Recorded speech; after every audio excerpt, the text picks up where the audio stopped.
Hi అండి, అందరికీ నమస్తే. నా పేరు Chandana. Welcome back to instant recipes.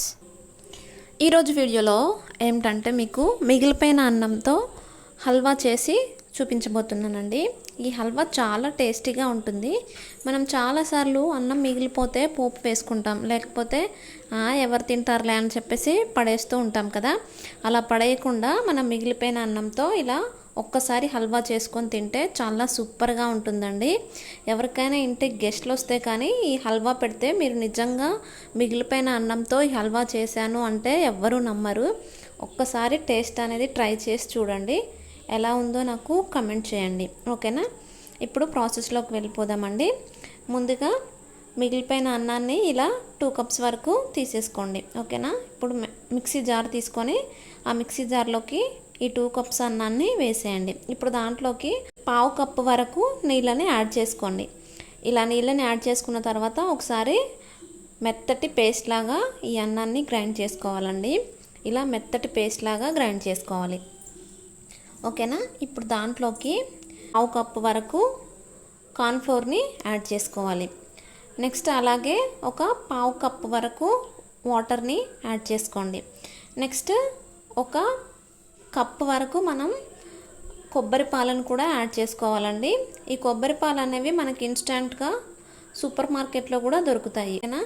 ఈ కొబ్బరి పాలు కూడా పోసుకొని మరొకసారి మెత్తటి పేస్ట్ లాగా గ్రైండ్ చేసుకోవాలి, ఓకేనా.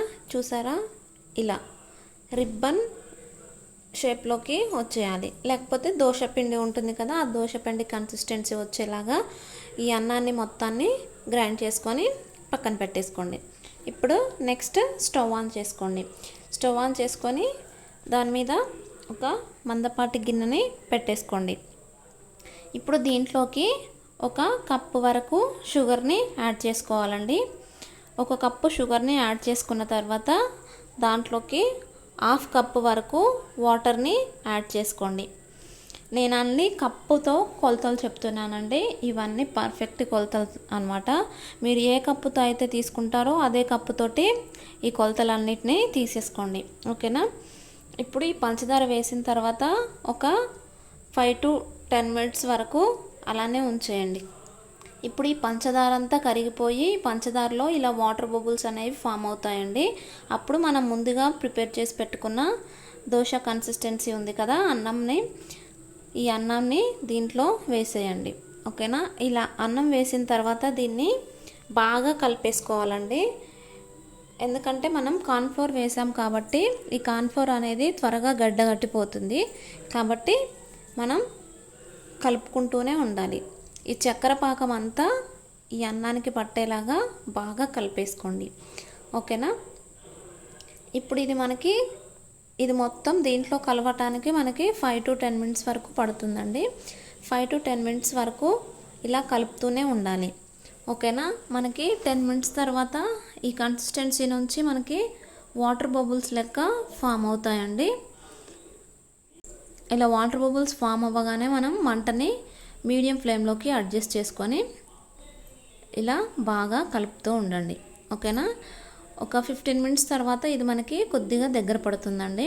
ఇలా దగ్గర పడినప్పుడు మనం స్టవ్ని లో ఫ్లేమ్లో పెట్టేసుకొని నెక్స్ట్ మరొక స్టవ్ ఆన్ చేసుకొని దాని మీద ఒక గిన్నె పెట్టేసుకోండి.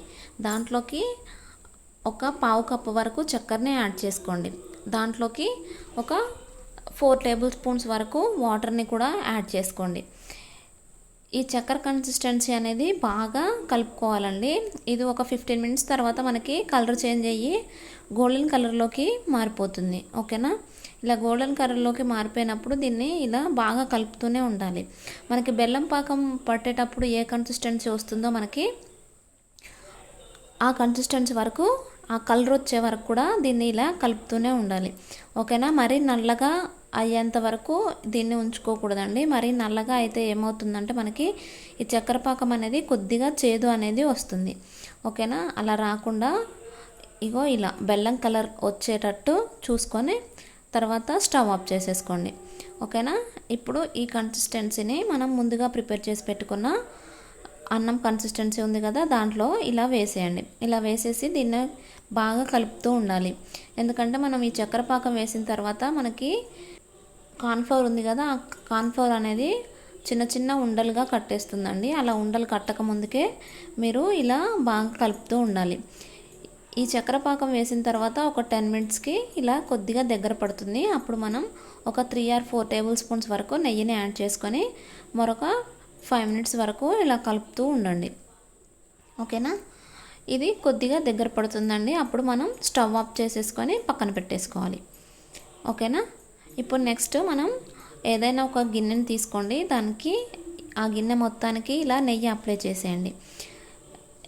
ఇలా నెయ్యి అప్లై చేసేసిన తర్వాత ఇప్పుడు మనం ముందుగా ప్రిపేర్ చేసి పెట్టుకున్న అన్నం హల్వా కన్సిస్టెన్సీ ఉంది కదా, ఆ కన్సిస్టెన్సీ మొత్తం దీంట్లో వేసేయండి.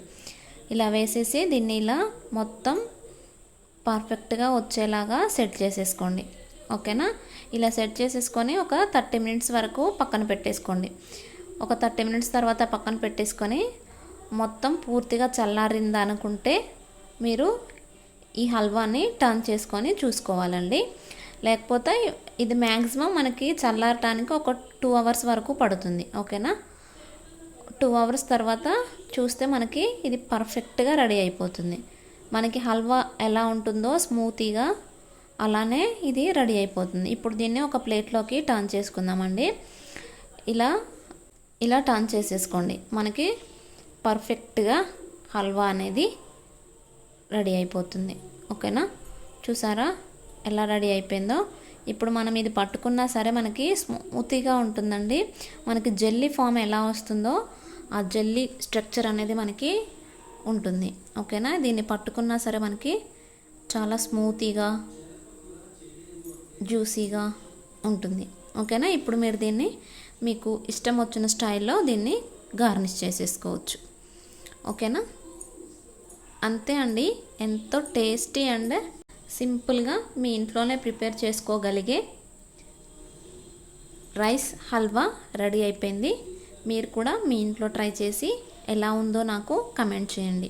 ఈ వీడియో కనుక మీకు నచ్చినట్లయితే ప్లీజ్ నా ఛానల్ని సబ్స్క్రైబ్ చేయండి, షేర్ చేయండి అండ్ అలాగే కమెంట్ కూడా చేయండి. మీకు ఏదైనా ఇన్స్టెంట్ రెసిపీస్ తినాలి అనిపిస్తే ఎంసీఆర్ ఇన్స్టెంట్ రెసిపీస్కి కమెంట్ చేయండి. Thank you.